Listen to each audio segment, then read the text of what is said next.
होगा। नंगा धोएगा क्या और निचोड़ेगा क्या। जी जी जी। कल भी आपके ब्लॉक के अंदर देवेंद्र बबली आ रहे हैं, उसका आप जम के विरोध करेंगे या मतलब उनका स्वागत करेंगे? भाई साहब उनका बहुत ही प्यार से स्वागत करेंगे हम। ऐसा स्वागत हमने सोचा ही नहीं था कि कोई हरियाणा सरकार का मंत्री आ रहा है। किया था सभी सरकार सरपंचों किसके ने लिए होती और है? सभी पूरी पंचायत ने, चाहे वो बीडीसी मेंबर हो चाहे जिला परिषद, सभी ने मिलकर इसका विरोध किया। साथियों नमस्कार, मैं कपिल सांगवान, आप देख रहे हो 4 सीडीओ सोड़ा। अभी हमें तो शाम के अंदर जहां सरपंचों ने अपना लगातार 15वें दिन भी धरना जारी है और इनकी मांग है कि जब तक ई टेंडरिंग और राइट टू कॉल ये दोनों काले कानून वापस नहीं हो जाते तब तक इनका धरना जारी रहेगा। मेरे साथ ऐसे तमाम सरपंच यहाँ मौजूद हैं, उनसे बातचीत करते हैं। जी नमस्कार। नमस्कार जी। नमस्कार जी। सर, लगातार आपका 15वें दिन भी आज धरना जारी है। हाँ बिल्कुल जारी है जी। अब तक कोई सरकार, जो आपने स्टार्टिंग की थी तब आपने गेट के मेन गेट के बाहर आपने ताला लगा दिया था और हाँ लगाया था जी। मतलब सरकार ने आपका गेट का ताला किसने आके खुलवाया? कोई पुलिस प्रशासन, कोई अधिकारी सरकार के आए हो अभी तक? हाँ जो प्रशासनिक अधिकारी बीडीपीओ ने रिक्वेस्ट करके खुलवा लिया था जी, खोल दिया था। हम शांति प्रिय धरना प्रदर्शन कर रहे हैं जी। जी, कल जो गोवाना के अंदर रैली हुई थी उसमें भी कई सरपंच गए हुए थे। बिल्कुल जी, तन मन धन से हमने विरोध किया था सभी सरपंचों ने और सभी पूरी पंचायत ने, चाहे वो बीडीसी मेंबर हो चाहे जिला परिषद, सभी ने मिलकर इसका विरोध किया था जी। अब आगे आपकी क्या मांग है? जब तक आप ऐसे ही बैठे रहोगे राइट टू कॉल और ई टेंडरिंग के विरोध और राइट टू रिकॉल के विरुद्ध हम धरना जारी रखेंगे जब तक हमारी मांगे पूरी ना होंगी जी। और भी तमाम सरपंच मेरे साथ मौजूद हैं, उनसे भी बातचीत करते हैं। जी नमस्कार। नमस्कार, राम राम भाई साहब। और जी ठीक ठाक हो? ना ठीक तो छोड़े को नहीं भाई साहब, ठीक हो। हमारे ताड़े क्यों बैठे हैं रे, परेशानी में बैठे हैं। सरकार ने एक तो इलेक्शन बिल्कुल ही लेट करवाया। बिल्कुल भाई साहब। गाम राम इतने साल लगता, मतलब 2 साल तक पहला गांव में काम को नहीं हो रहे थे। ये मतलब आप तो उम्मीद थी गाम राम नापती चुना, ये बात पूरा बैठ गए। भाई साहब मैं तो 1-2 लाइनों में, वैसे मैं कलाकार आदमी हूँ, सरपंच तो ही बना हूँ। एमपी, एमएलए, मंत्री, ठेकेदार, जो भी अफसर से सरकारी, खुद तो बन गए चौधरी या चौधर खोसली मारी।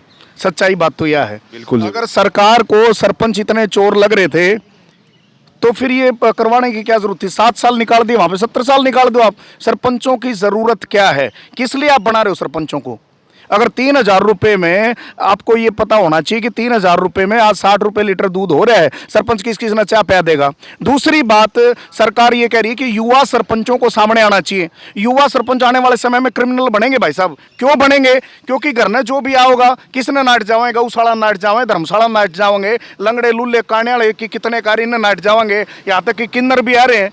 11,000 तक घाट पर्ची कौन काटते हैं? किस को मना करेगा एक सरपंच? 3,000 रुपये में कुछ होने वाला नहीं है। सरकार को ये सोचना चाहिए। और रही बात है 2 लाख रुपया लवली पोप, मैं तो ये नहीं कह रहा कि सरपंचों को दिया जाना चाहिए।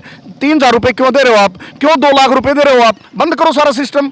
और क्यों मतलब ये बीडीसी बना रहे हो? क्यों जिला पार्षद बना रहे हो? और इनकी जरूरत नहीं है तो मंत्रियों की भी जरूरत नहीं है।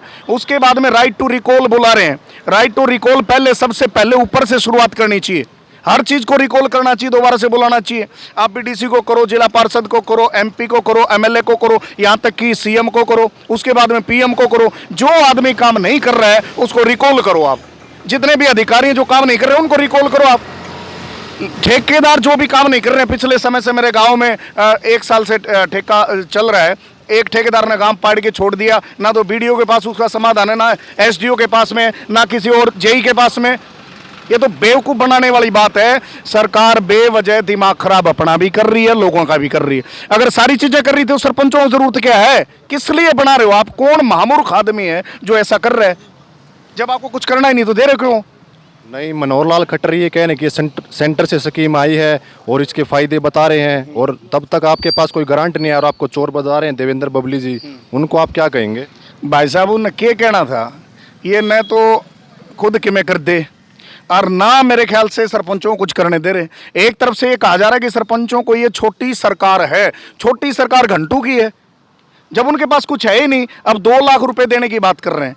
2 लाख रुपये ये तो है नहीं कि मैं को बांध के कन्यादान के हैं। ये 2 लाख रुपए उसमें से 28% जीएसटी में चला जाएगा। ठीक है जी, 2% और रामलीला बतेरी कागज कार्रवाई में चला, 30% चला गया। 2 लाख में से 60,000 रुपये तो सीधे चले गए।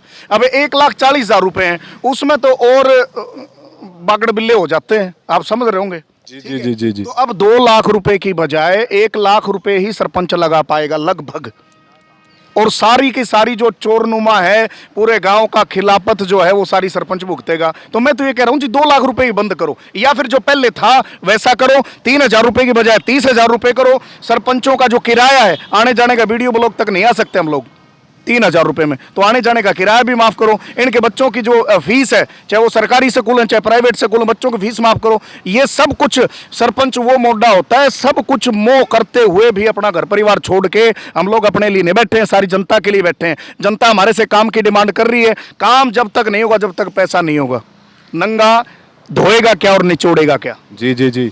कल भी आपके ब्लॉक के अंदर देवेंद्र बबली आ रहे हैं, उसका आप जम के विरोध करेंगे या मतलब उनका स्वागत करेंगे? भाई साहब, उनका बहुत ही प्यार से स्वागत करेंगे हम।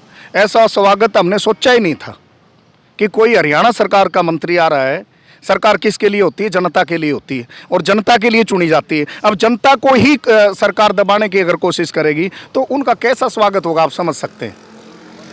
ये कह रहे हैं कि एक सरपंच था आपकी यूनियन से, वो अलग हो गया है, वो देवेंद्र बबली का प्रोग्राम करवा रहा है, उसका बुलाने का आमंत्रण है, मतलब कल वहाँ पे बहुत ज़्यादा भीड़ होगी या कुछ इस तरह का, मतलब आप विरोध करेंगे या मतलब वहाँ पे जाके उसके समर्थन में रहेंगे एक सरपंच के?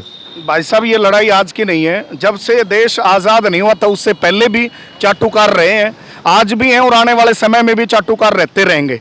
किसी एक को डिवाइड एंड रूल का आपने सुना होगा, अंग्रेज इस देश में 200 साल राज करके गए हैं, उन्होंने ये चीज़ें सिखाई हैं। और बहुत सारे बुद्धिजीवी, शातिर बुद्धिता वाले, राजनीति करना गलत नहीं है, लेकिन कूटनीति करना गलत है। राजनीति राज्य को चलाने के लिए जो नीतियां अच्छे लेवल पे बनाई जाएं वो गलत नहीं है, लेकिन कूटनीति जो चल रही है, मतलब किसी एक को साथी को पाड़ के, उनको ये पता है कि भाई सारा का सारा जो जिम्मा जो है एक आदमी को बरगलाया जा रहा है। उस भाई से भी हम जाके बात करेंगे कि भाई साहब ऐसा ना करें, ना करें। धन्यवाद जी। और भी मेरे साथ तमाम सरपंच यहाँ मौजूद हैं, उनसे भी बातचीत करते हैं। जी नमस्कार। नमस्कार जी, मैं सरपंच गारणपुरा कला से हूँ, महेंद्र सिंह मेरा नाम है। सबसे पहले मैं आपका बहुत बहुत धन्यवाद करता हूँ कि आप हमारी आवाज़ सुनने के लिए हमारे पास तक आए हो, आके आप हमारी आवाज़ को पहुँचाने जा रहे हो। तो मैं आपसे हाथ जोड़ के ये नम्र निवेदन करता हूँ कि पहुँचाना ज़रूर, कहीं आप भी इसको लेके मत बैठ जाना। हमारी आवाज़ को जहाँ तक आपसे हो सके आगे पहुँचाना। सीट HR सीट की तो हमारे को सरपंच बनाने के बजाय गांव ठेके पर ही दे देता ना, सरपंच भी ठेके पर ले आती सरकार तो बहुत बढ़िया होता है। हमने भी पूरा बैठना नहीं पड़ता और सरकार अपना काम करवाती रहती। हम तो बहुत परेशान हैं, हमारी आवाज़ को ज़रूर पहुँचाना आप। जी, ये मेरे साथ थे, तमाम सरपंच मौजूद थे। इन्होंने बताया कि जब तक ई टेंडरिंग और राइट टू कॉल वापस नहीं हो जाते, इनकी आवाज़ ये तब तक इनका धरना जारी रहेगा और इनका आक्रोश दिन प्रतिदिन बढ़ता ही नजर आ रहा है। कल इनके ब्लॉक के अंदर देवेंद्र बबली पंचायत मंत्री आ रहे हैं, उसका भी जम के ये विरोध करेंगे। इस वीडियो को शेयर करें। धन्यवाद।